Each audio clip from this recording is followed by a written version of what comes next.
Amém? Abra sua Bíblia no livro de Josué, no capítulo 1, versículos número 1 também. Josué capítulo 1, versículo 1 também. Se você não tem a sua Bíblia, pegue uma carona com o irmão do lado, mas nós vamos estar projetando aqui no Data Show, livro de Josué, no capítulo 1, versículo 1 também, em nome de Jesus. Podemos? Mantenha a sua Bíblia aberta aí. Josué, capítulo 1, versículo 1. Podemos ler numa só voz? Amém? Você está aí, meu irmão? Diga aí para a pessoa do seu lado, acorda aí, em nome de Jesus. Vamos lá. Josué, capítulo 1, versículo 1. Podemos? Sucedeu depois, servo do Senhor, que este falou a Josué, filho de Num, servidor de Moisés, dizendo: Moisés, meu servo,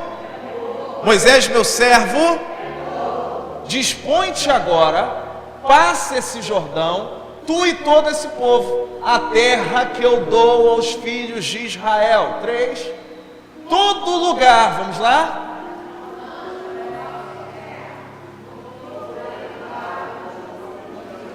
Vamos ler isso aqui com toda a nossa força, em nome de Jesus. Todo lugar que pisar,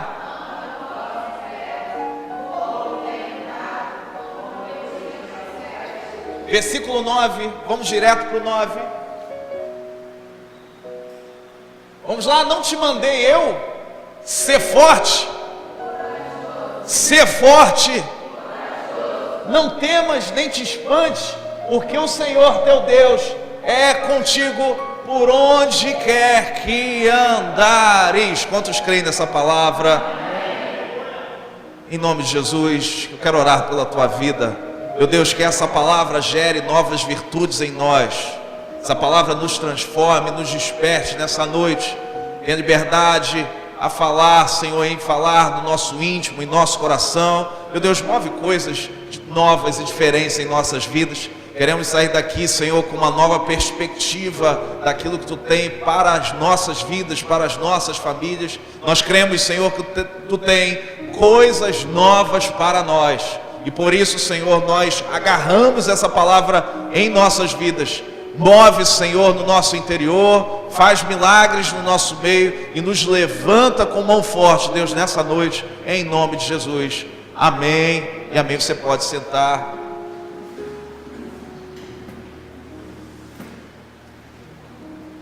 Meu irmão, preste bem atenção no que eu vou te dizer nessa noite e entenda isso claramente na tua vida. Deus tem uma palavra de ordem para nós. Deus tem uma palavra de direção para nós. Ele está dizendo para Josué nesse livro, nesses versículos, mas eu creio que essa palavra ecoa e chega até a minha vida e a tua vida, em nome de Jesus. Deus está falando para você e para mim: não te mandei eu ser forte e corajoso. Diga para a pessoa do seu lado: Deus manda te dizer para que você seja forte e corajoso. Você vê que Deus, antes de mandar Josué ser forte e corajoso, Ele faz uma pergunta. Ele pergunta para Josué: não fui eu que mandei você? Ou não te mandei eu? Eu quero te dizer uma coisa, que Deus, Ele tem promessas nas nossas vidas, mas Ele não veio simplesmente, Deus não quer simplesmente falar para você isso nessa noite, que existem promessas na tua vida.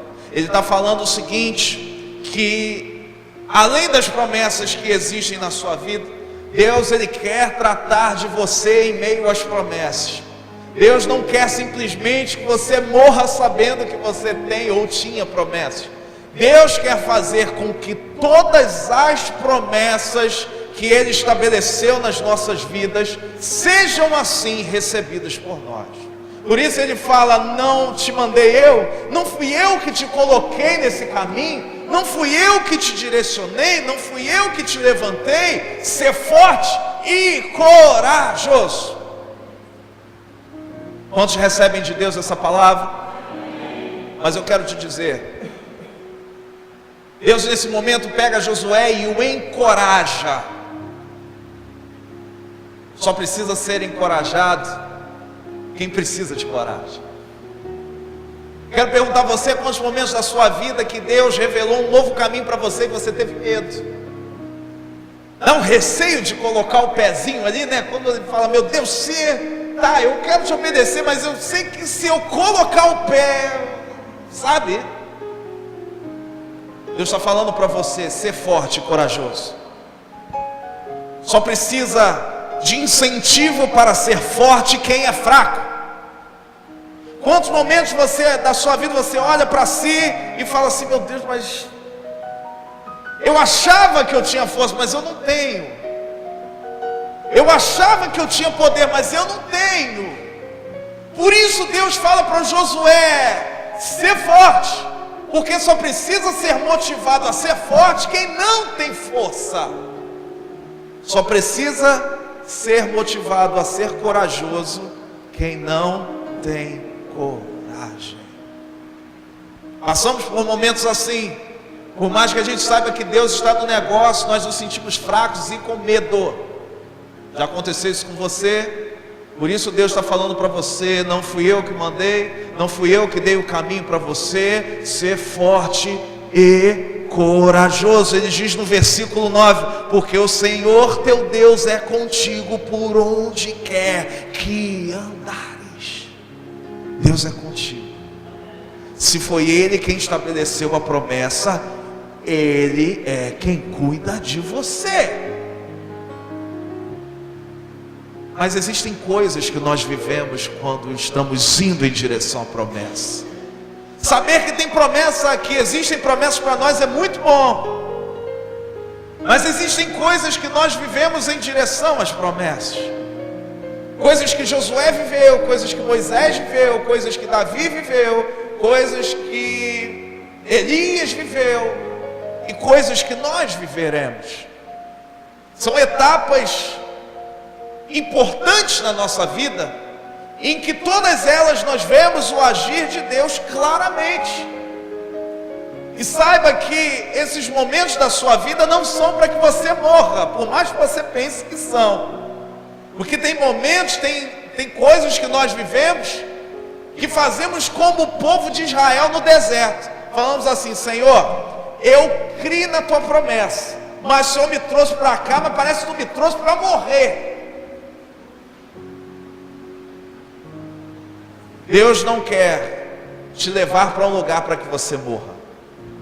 Você vai entender que todos os momentos de Deus na sua vida são momentos de crescimento e fortalecimento.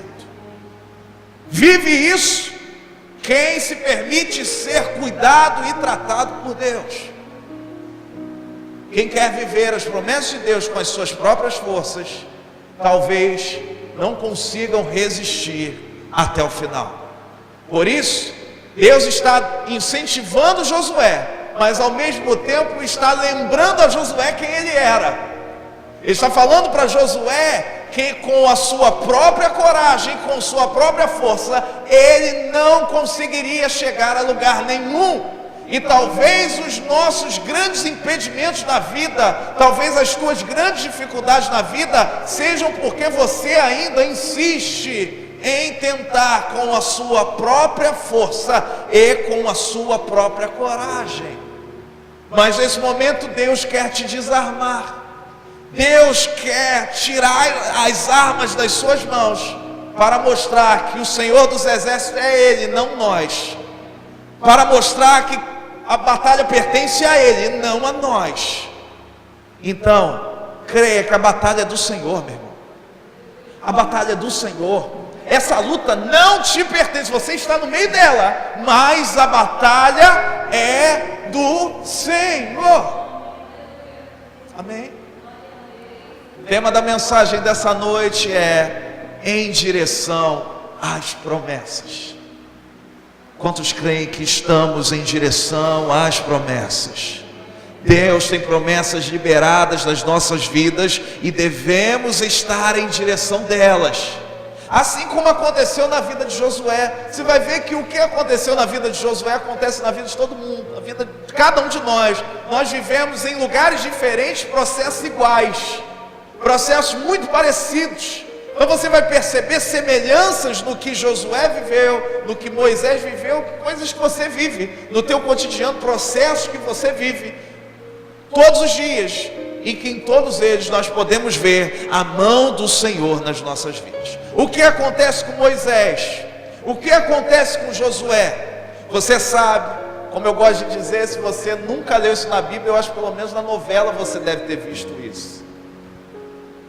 A novela Os 10 Mandamentos, a palavra do Senhor, ao longo do livro de Êxodo. A palavra Êxodo vai significar saída. Êxodo significa saída. Você sabe como Deus operou poderosamente para que o povo de Israel fosse liberto do cativeiro do Egito. Você sabe disso, amém? Sabe disso, né? Você vai entender que Deus poderia simplesmente libertar aquele povo. A gente não entende por que 10 pragas? Por que Deus não se revelou logo, pegou aquele povo, arrancou aquele povo de lá? Por que teve que aparecer rã, aparecer mosca, aparecer um monte de coisa? Por que o rio se tornou em sangue? Um monte de coisa que a gente não entende. E talvez sejam as suas perguntas: por que algumas coisas na tua vida já não aconteceram? Por que Deus permite com que 10 pragas aconteçam para que só na 10ª, depois da 10ª, aquele povo fosse tirado? Você vai entender, meu irmão, que no Egito todas aquelas pragas representavam adorações que existiam lá. Não era simplesmente, o Deus queria, quero que venha as rãs. Não era assim. Eram adorações que existiam no Egito. E Deus foi quebrando cada uma das adorações, cada uma das idolatrias, que o povo de Israel tinha uma certa inclinação também. Eles adoravam a Deus, mas estavam muito tempo no Egito. Então, para que Deus pudesse colocá-los em direção à promessa, algumas adorações tinham que ser quebradas na vida deles. Aleluia. Meu irmão, você crê que Deus tem promessas na sua vida? Sim. Mas, para que Deus nos coloque em direção às promessas, algumas adorações têm que ser quebradas. Existem ídolos que construímos dentro do nosso ser, que devem ser derrotados. Talvez o teu grande ídolo seja o dinheiro. E infelizmente, como eu disse, o povo de Israel cria em Deus, mas parte da adoração do Egito estava entranhada neles. Hoje nós vemos isso nas igrejas.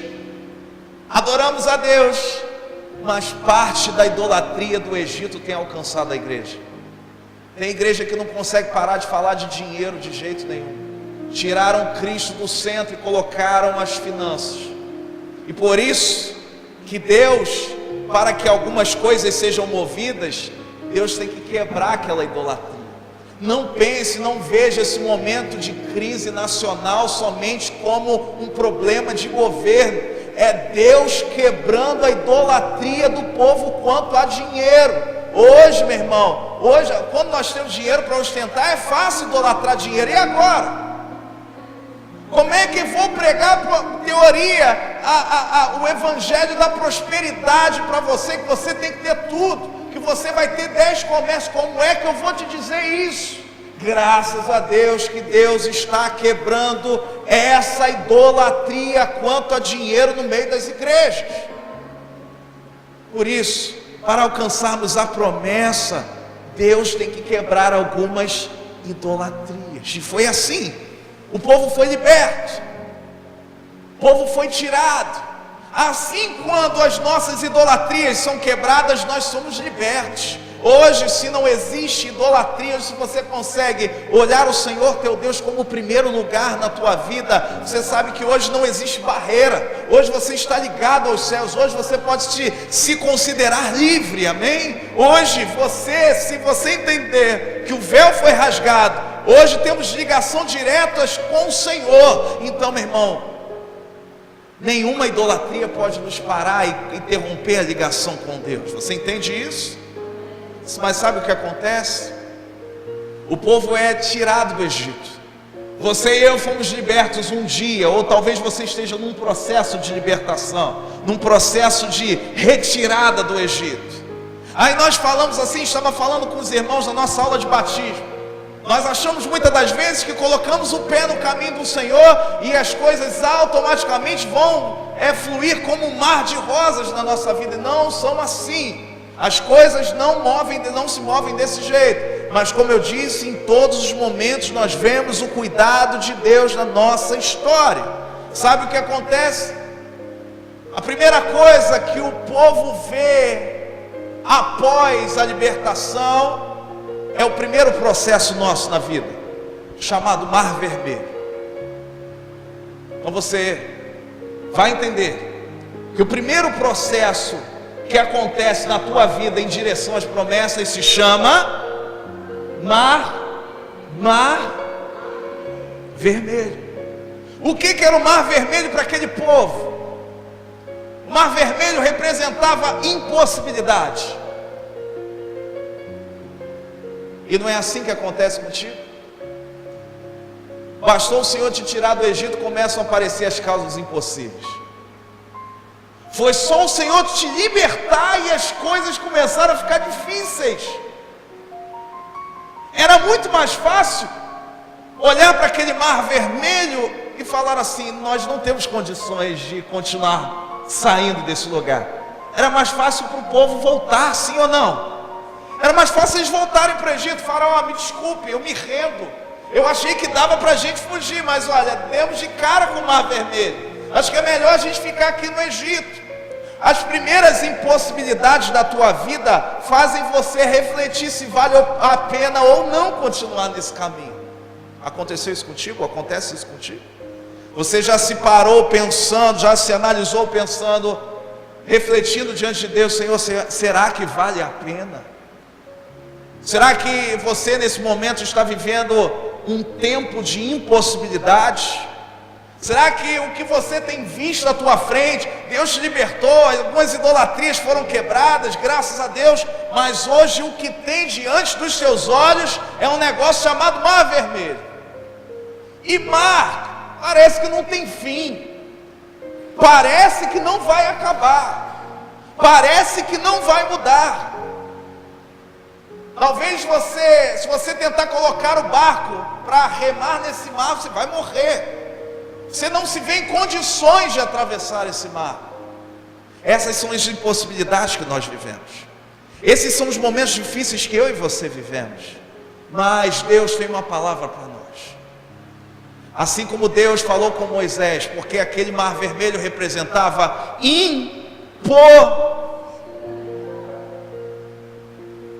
Moisés chega diante do Mar Vermelho, assim como eu e você chegamos no Mar Vermelho. E muitas das vezes nós fazemos como aquele povo. Eles se sentiram cercados, acuados. Aquele exército de Faraó chegando para engoli-los. Olhavam para trás o exército, olhavam para frente o Mar Vermelho. Aquele famoso: se correr, se ficar, fazer o que da minha vida? Você se sente em xeque.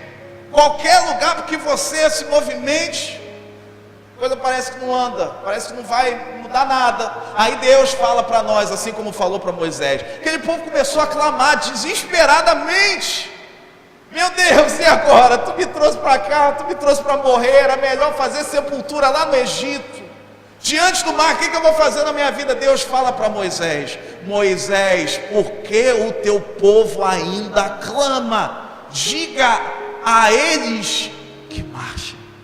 Sabe o que eu estou querendo te dizer? Sabe o que eu estou querendo te dizer? Se no meio da tua trajetória para as promessas, Deus permitiu que exista um Mar Vermelho, é para que esse mar se abra às nossas frentes.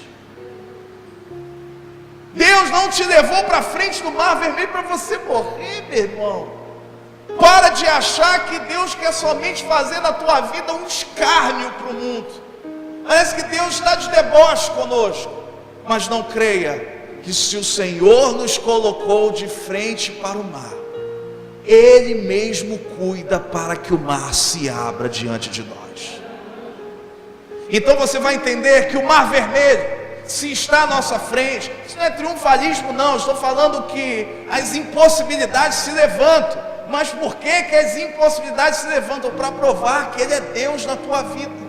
Porque, meu irmão, se nós estivéssemos falando de um ribeiro, que é a água, olha só, que a água batesse na canela, não teria milagre. Sabe quais foram as maiores experiências com Deus que nós tivemos? Foram os momentos de maiores impossibilidades. Quantos já viveram impossíveis aqui? Digam amém. E quantos viram a resposta de Deus nessa impossibilidade? Se não houvesse o impossível, não haveria milagre. Então, o Mar Vermelho é quando Deus se revela como um Deus de milagre nas nossas vidas. Amém? Então, para que existe o Mar Vermelho? Para provar que Ele é contigo.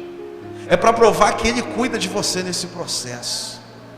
Só que chega um momento, meu irmão, saiu do Mar Vermelho, legal, passou a impossibilidade, e a gente fala assim: agora acabou, agora vai. Mas como eu disse, existem coisas entre o lugar de onde você foi tirado e as promessas. Existe um caminho. O Mar Vermelho passou e você fala assim: bem, se eu passei por isso, agora nada mais se levantará no meu caminho. É quando você se surpreende que depois do Mar Vermelho existe um deserto.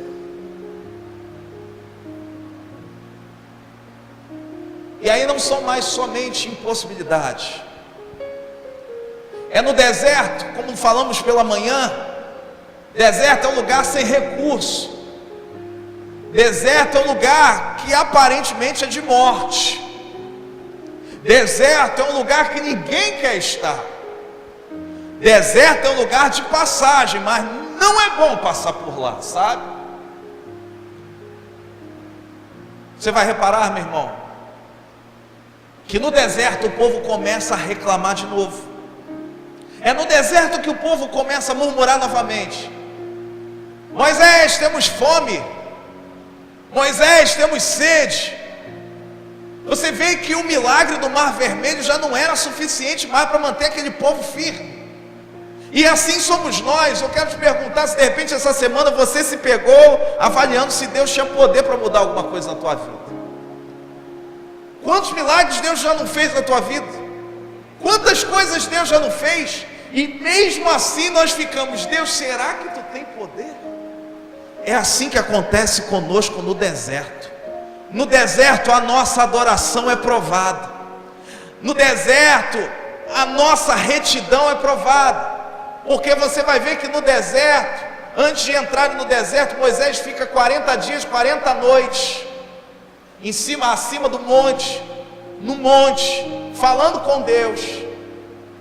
E Deus fala com Moisés: Moisés, desce, porque o teu povo está se perdendo.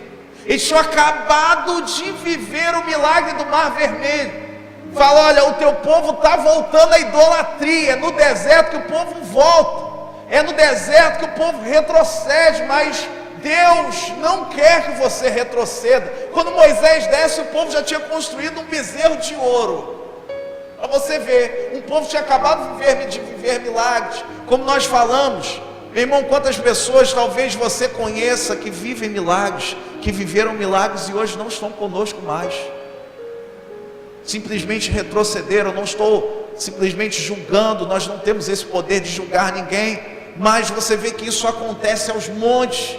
Pessoas que foram livres, libertas do Egito, Deus abriu o Mar Vermelho e essas pessoas romperam o mar, mas depois, chegou no deserto, elas voltaram, ou ficaram por lá mesmo.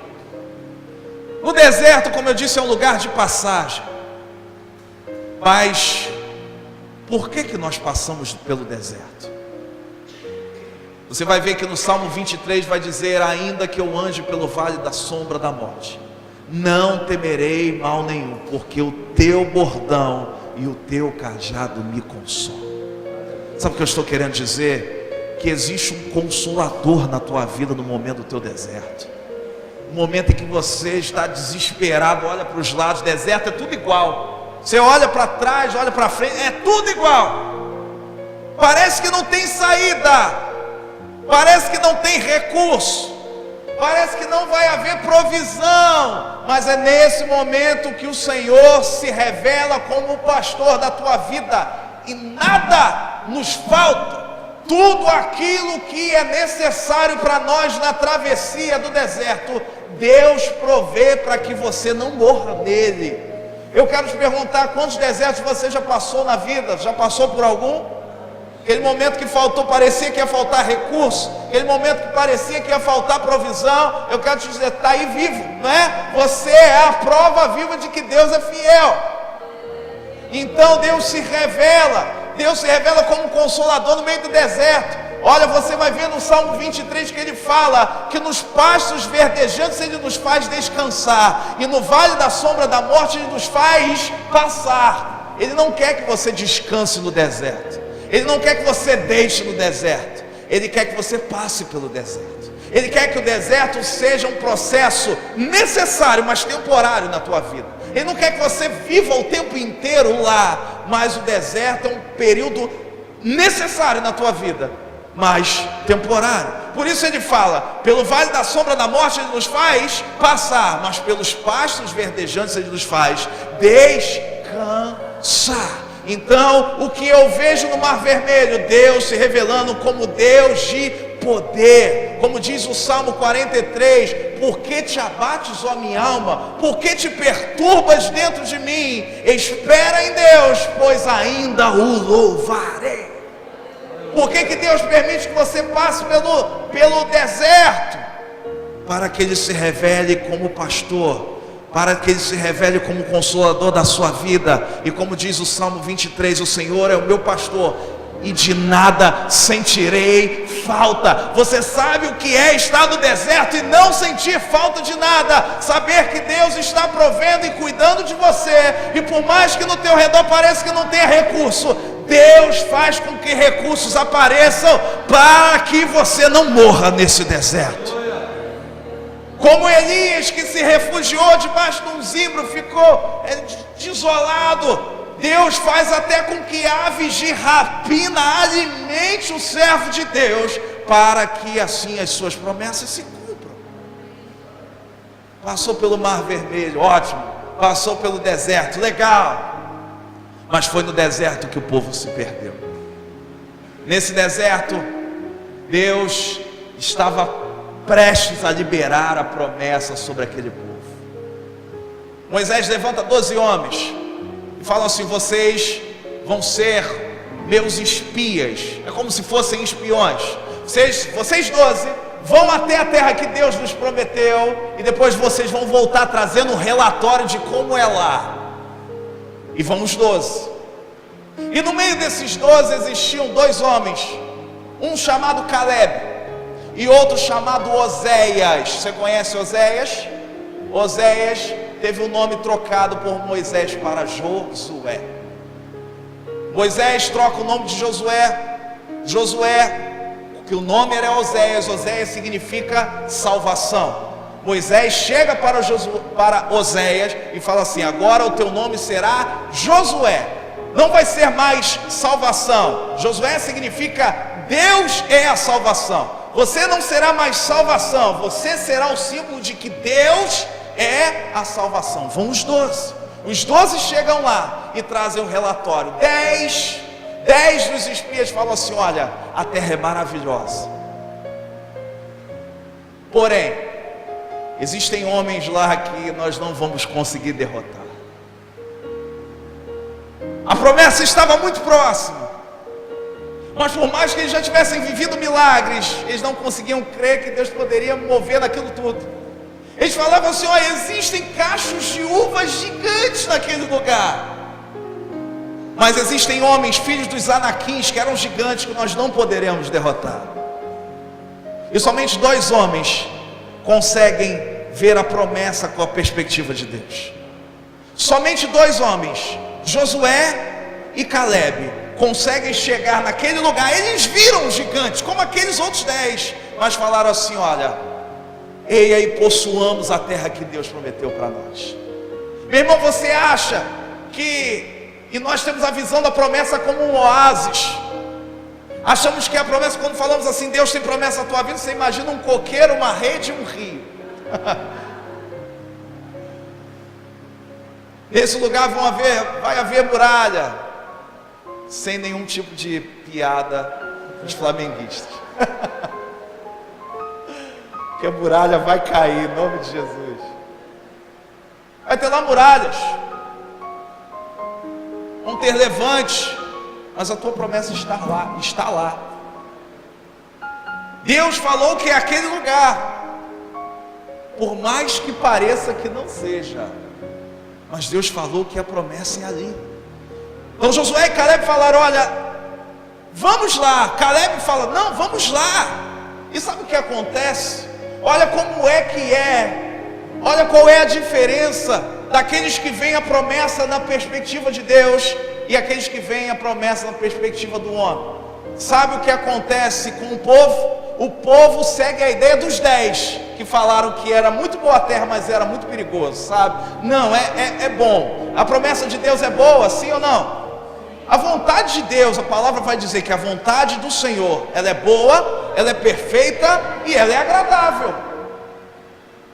Só que Deus faz o bom no meio do ruim, o agradável no meio do desagradável. É assim que Deus faz. Então aqueles 10 falaram assim: olha, não vamos. Não vamos. E todo aquele povo segue a ideia dos 10. E sabe o que Deus fala? Nenhum de vocês, nenhum dos 10, e todo esse povo que seguiu os 10, não alcançarão a promessa. Somente Josué, filho de Num, e Caleb entrarão na terra a qual eu prometi. Por isso, diga para a pessoa do seu lado: olha a promessa com a perspectiva de Deus. Se Deus mostrou o lugar, não importa como ele seja. Você imagina, eu não quero superestimar a minha pessoa, e nem a do pastor Edmilson, mas eu posso dizer que, pela misericórdia de Deus, nós fomos Josué e Caleb. O pastor está se endeusando. Não, Josué era fraco e não era corajoso. Então por isso que eu posso dizer isso. Josué não era Deus, Josué era homem, igual a eu e você. Chegamos nesse lugar e falaram: olha, vamos começar um trabalho num lugar chamado Marabu. Meu Deus, que lugar é esse? Lugar onde tinha baile funk, que morria gente. Poxa, meu irmão, chegou a nossa vez de pastorear, de colocar uma igreja com ar-condicionado, com a redinha lá, com um coqueiro, que eu pensei: não. Se nós víssemos esse lugar com a perspectiva do homem, não estaríamos aqui nesse momento. Mas hoje nós vemos se cumprir aquilo que nós vimos na perspectiva de Deus. Nós víamos pessoas entrando por esse lugar, um lugar que não tinha formosura, não tinha aparência, não tinha nada, e Deus cumprindo as suas promessas dia após dia. Hoje você está vivendo parte das promessas que Deus tem sobre as nossas vidas. Meu irmão, isso aqui há 4 anos e meio atrás era uma tremenda loucura. Quantas pessoas passavam aqui na nossa frente e falavam assim: não vai durar 2 meses. A gente não tinha banner, não tinha cadeira. Pastor, porque você é bom? Não. Porque você prega bem? Não. Porque o pastor Edmilson ora muito bem? Não. Porque Deus é o maior interessado por essa obra.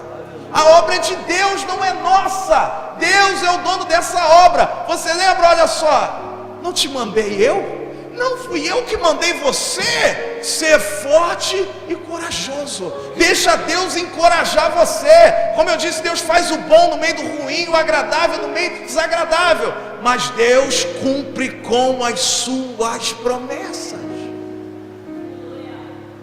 Se nós ficássemos na perspectiva dos espias, se Josué e Caleb fosse na ideia dos outros 10, o povo todo não teria alcançado aquela promessa. Deus fala assim: olha, somente os vossos filhos vão entrar na terra que eu prometi, porque eu zelo e velo pela minha palavra, diz o Senhor. Só os filhos de vocês vão entrar, vocês não. E eles ficaram proibidos. E assim o povo começa a andar em círculo com uma permissão de Deus, para que toda aquela geração morresse no deserto, e só os filhos deles, além de Josué e Caleb, entrassem na terra prometida. E chega o grande dia, vamos dizer isso, e chega o grande dia. Josué, no texto que nós lemos, Josué no capítulo 1, versículo 1, diz assim: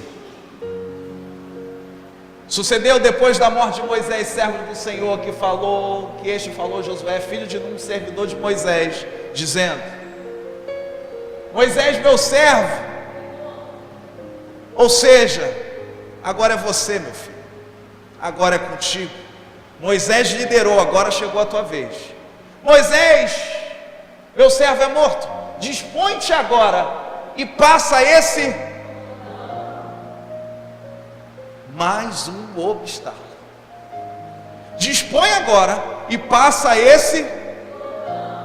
Ele deveria passar pelo meio de um rio. Sabe o que acontece com Josué? O que acontece conosco diversas vezes. Quantas vezes você já se viu sendo provado no mesmo milagre? Deus abriu o mar vermelho, você glorificou, amém? Nós gostamos muito de falar para você que tocar pandeiro depois que o mar se abre é mole. Eu quero ver tocar o pandeiro antes do mar se abrir. O mar se abriu, a vitória foi alcançada, e Josué, junto com aquele povo, precisou passar pelo mesmo momento de novo, para que eles chegassem a uma cidade chamada Jericó. Vamos dizer Jericó. Eles precisariam passar pelo rio Jordão. Não dava para atravessar a nado, não dava para usar barco, eram milhares de pessoas, não existia recurso logístico que fizesse eles atravessarem. Como é que eles chegariam ao outro lado? Me diga aí, meu irmão, você que entendeu o milagre do Mar Vermelho, como é que eles chegariam do outro lado?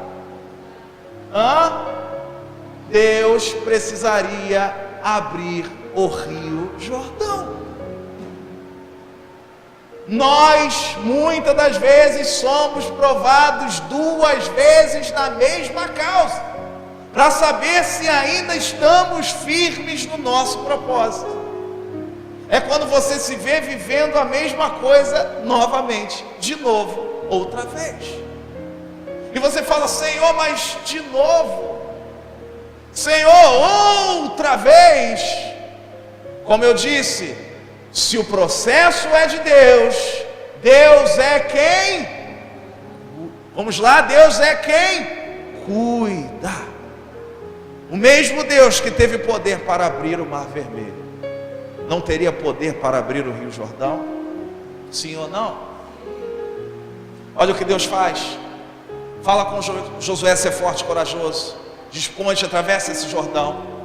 E acontece que Josué organiza o povo. Josué fala assim: peguem os levitas. Você vai lembrar de uma pregação de 3 semanas atrás. Peguem a Arca da Aliança. Lembra da Arca da Aliança? Peguem a Arca da Aliança. A Arca da Aliança vai atravessar primeiro. E vai dizer a palavra que quando os levitas, olha que coisa tremenda, que quando os levitas com a arca adentraram ao rio, as águas se abriram. As águas ficaram como parede, como no Mar Vermelho, como aconteceu no Mar Vermelho. E aquele povo com aquela arca, aqueles 4 levitas com aquela arca, param no meio do Jordão. E enquanto a arca estava no meio das águas, no meio daquele corredor, as águas não se fecharam. Vai dizer a palavra que todo aquele povo atravessou de novo o mesmo milagre, chegam ao outro lado. Só que os levitas, junto com a arca, para que as águas não se fechassem, eles deveriam ficar lá. Você entendeu isso? É assim que nós nos sentimos muitas das vezes. Você crê e já entendeu que Deus tem promessas. Deus já tinha dado uma palavra de ordem para que eles chegassem ao outro lado do Rio Jordão. E é claro, todos aqueles homens queriam encostar, tocar no solo depois do Jordão. Mas você imagina aqueles levitas no meio do rio, com aquela arca nos ombros, esperando todo o povo passar. É bom, meu irmão? É legal, sim ou não? Sim? Que bom. Não é não. Não é não. Milhares de pessoas passando. E você lá, segurando a arca, para que as águas não se fechem. É assim que nós nos sentimos. Quantas das vezes as águas se abrem porque nós colocamos a arca de Deus, a presença de Deus à frente de todas as coisas. As águas se abrem quando a presença de Deus está na frente. Mas só que aí, para que outras pessoas passem, às vezes Deus permite que você fique no meio do rio para que as águas não se fechem. Mas saiba que pessoas alcançarão o outro lado do Jordão enquanto nós nos mantivermos em nossa posição, porque a presença de Deus está conosco, amém? A presença de Deus está sobre a tua vida. E talvez as águas não tenham se fechado sobre a tua casa, porque você está com a arca no meio do rio. Você está ali na tua posição, e aquela pessoa ainda com dificuldade, passando no meio do rio. Talvez ela não creia do jeito que você crê, mas ela chega ao outro lado porque existe alguém mantendo a presença de Deus e aquelas águas paradas para que nada de mal aconteça. Então, se Deus te chamou para levar a arca no meio do rio, não abra mão da tua posição em nome de Jesus, senão as águas se fecham sobre todas aquelas pessoas. Você entendeu o propósito que Deus tem na tua vida, meu irmão? Você entendeu que, olha, quem leva a arca, leva a presença, leva a responsabilidade, aquele povo todo passa. Mas só que antes de passar, Josué fala assim, ó, você lembra o mar? O rio se abriu. Se o rio se abriu, eles encostaram o pé no fundo, sim ou não? Josué fala para eles assim: peguem 12 pedras, 12 pedras do fundo do rio, e construam para Deus um memorial. Se você já foi em cachoeira, se você já foi em rio, se você já foi em lugares desse tipo, não precisa eu te dizer que pedra de fundo do rio é diferente de pedra de beira do rio. Sim ou não? Sim ou não? Pedra do fundo do rio é diferente de pedra da beira do rio. É ou não é? Se você constrói um memorial com 12 pedras do fundo do rio, alguém quando passar por aquele lugar vai falar assim: peraí, essa pedra não era para estar aqui. Essa pedra é do fundo do rio. Como é que alguém tirou pedra de lá? São os memoriais que Deus constrói na nossa vida. São os memoriais que Deus estabelece na nossa vida. Deus faz com que nós sejamos o memorial. Nós somos essas pedras de rio. As pessoas olham para nós e falam assim: peraí, como é que ele, passando por esse processo, está aqui? Como é que essa pedra que deveria estar no fundo do rio está aqui? Ninguém que passe pelas nossas vidas e acompanhe os nossos processos podem olhar para nós e dizer que um milagre não aconteceu na nossa vida. Todas as gerações futuras que passassem por aquelas pedras no fundo do Jordão iam falar assim: peraí, uma geração passou aqui e conseguiu atravessar esse rio sem molhar os pés. Então nós somos provas vivas dos milagres de Deus na nossa história. Você é a pedra do fundo do rio, meu irmão. Você é um sinal da misericórdia e dos milagres de Deus. Por isso que nós passamos por tantos processos, Por isso que nós passamos por tantas coisas, porque nós somos os memoriais. Assim como Paulo dizia que ele tinha sobre ele as marcas de Cristo, nós temos as marcas de Cristo sobre nós. Nós somos a prova de que Deus é um Deus de milagre, meu irmão. Como eu disse, você não vive esses momentos de impossível só para que você morra. É para que pessoas passem por você e digam assim: peraí, um milagre aconteceu nessa vida. Diga para a pessoa do seu lado: você é um milagre vivo. Você é um milagre vivo. Você é a prova do poder de Deus nessa terra. Poderia parar aqui, né, meu irmão? Chega de problema. Mar Vermelho, deserto, Rio Jordão. Assim é a nossa vida. Eles chegam num lugar chamado Jericó. Em Jericó, eles dão de frente com uma muralha. Aí você fala: mais uma? Às vezes o que acontece conosco depois do milagre é nos acharmos fortes demais. Depois que você passa por um período de bênção na sua vida, é natural que você se sinta mais forte. É natural que você encha o seu peito e fale assim: ah não, agora, meu irmão, olha, o Mar Vermelho já se abriu, o deserto já passei, eu já passei, o Rio Jordão já abriu em meu favor. Agora, meu irmão, nós vamos atravancar no meio dessa Jericó, porque Deus é conosco. Não lembre, melhor dizer, não esqueça que Deus é quem te encoraja e é Deus quem te fortalece. A muralha era um sinal, mais uma vez, de impossibilidade. Aquele povo cheio do poder de Deus, cheio das vitórias de Deus, eles poderiam falar o seguinte: Josué tinha nas suas mãos um exército. Josué tinha nas suas mãos alguns homens valentes que tinham vivido milagres.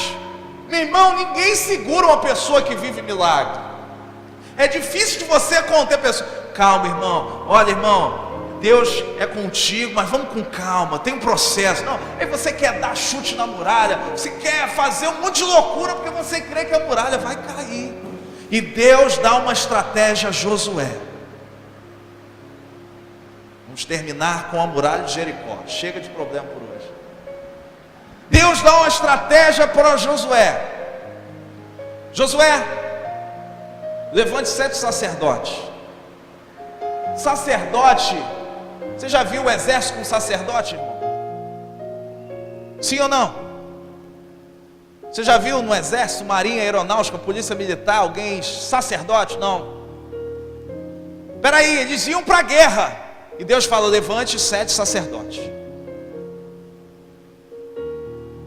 E além disso, reúna todo o povo. E vocês por 6 dias, todos esses 6, vocês rodearão as muralhas.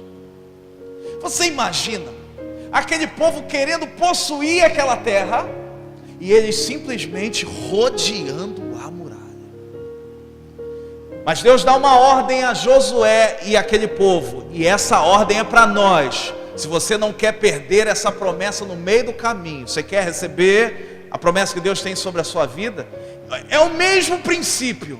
Olha o que Deus fala para Josué: vocês vão rodear a muralha sem dar um pio sequer. Todo aquele povo, quando viu o exército, o povo de Israel em volta das muralhas, aquele povo se armou dentro de Jericó, por trás das muralhas. E aquele povo começou a rodear a muralha. Rodeava uma vez sem falar nada. Você imagina aquele povo de trás das muralhas, xingando, insultando, falando coisas horríveis para aquele povo. E aquele povo de Israel não poderia falar nada. Sabe por que perdemos as promessas no meio do caminho? Porque falamos demais. Deus não prometeu para você. Não é processo de Deus cumprir com as promessas na sua vida, meu irmão, Então, olha para a pessoa do seu lado, faça assim, ó. Não perca, não se permita perder um processo de Deus na tua vida porque você falou demais. Quero te perguntar, quantas vezes você já perdeu bênçãos de Deus porque falou? Vai dizer a palavra que por 6 dias, todos os dias, eles levantavam e davam uma volta. E a palavra diz que Deus diz para Josué: no 7º dia vocês rodearão 7 vezes a muralha. E após a 7ª vez do 7º dia, você vai dar a ordem para que aquele povo grite e aqueles homens toquem a trombeta. Essa era a estratégia de Deus para aquela guerra. Tem estratégias que Deus nos dá que parecem tremendas loucuras. Deus fala assim: eu estou te colocando no meio da guerra. A tua grande arma vai ser o silêncio. Você vai ver que até para gritar teve tempo, até para anunciar teve tempo. Então existe o tempo do silêncio, existe o tempo de falar. Então entenda o processo e o tempo que Deus estabeleceu. Se for o tempo de ficar calado, se cale. Se for o tempo de falar, fale. Tem guerras que nós vamos vencer em Deus sem falar nada. E acontece, meu irmão, que naquele dia, no 7º dia, tem pessoas que vão falar assim, que o povo rodeou 7 vezes a muralha caiu. Não é verdade. O povo rodeou 13 vezes a muralha, 6 vezes nos 6 primeiros dias, e no 7º dia, 7 vezes. 7 mais 6, 13. Na 7ª vez, no 7º dia, aquele povo grita, tocam a trombeta, e as muralhas caíram. Para vitórias sobrenaturais, é exigido de você estratégias sobrenaturais. Não tente alcançar o sobrenatural com o natural. Sabe o que Deus está querendo dizer para você? Chegou o tempo de se desarmar, meu irmão. Você já viu? Não é com a espada aí que você vai vencer, não. Não é com a tua força, não é com o teu grito, não é com a tua persuasão, não é com o teu jeitinho, não é com a tua qualidade, não é. É Deus quem move. É Deus quem abre o mar vermelho, é Deus quem consola no deserto, é Deus quem abre o Rio Jordão, é Deus quem faz as muralhas cair. Sabe por que as muralhas caíram com grito? Você acha que foi o grito que derrubou a muralha? Você acha que foi por causa do grito? Porque eles gritaram que a muralha caiu, foi por causa disso, meu irmão? Porque eles gritaram muito alto e as muralhas caíram, foi por causa disso? O que fez as muralhas caírem, meu irmão? Deus. Mas qual foi a participação do homem? Não foi por causa do grito, não foi por causa das vezes que eles rodearam. A muralha caiu porque eles foram obedientes. Deus tem promessas para a vida daqueles que se colocam para obedecer a sua vontade. Se você obedecer, Deus tem promessas para você. Se você for fiel até o fim, Deus tem promessas na sua vida. Então não é porque eu grito. Deus poderia arrumar umas marretas para que eles derrubassem. Mas depois que as muralhas caíssem, eles iriam olhar para as muralhas e falar que as muralhas caíram por causa da força deles. Então a muralha caiu depois do grito para eles falarem assim: meu Deus, eu não tive força para derrubar essa muralha. Então a muralha mais uma vez é um sinal do poder e do cuidado de Deus na tua vida. Então, meu irmão, esse é o processo da tua libertação até as promessas. Vivemos momentos de impossibilidade, vivemos momentos de deserto, vivemos momentos em que a impossibilidade se levanta novamente, vivemos momentos em que nós devemos nos calar. Tem momentos que você vai ter que anunciar, tem momentos que você vai ter que gritar, mas tem momentos que você não vai falar nada. Então, entenda a vontade de Deus na tua vida e desfrute de todas as bênçãos que Deus tem para você.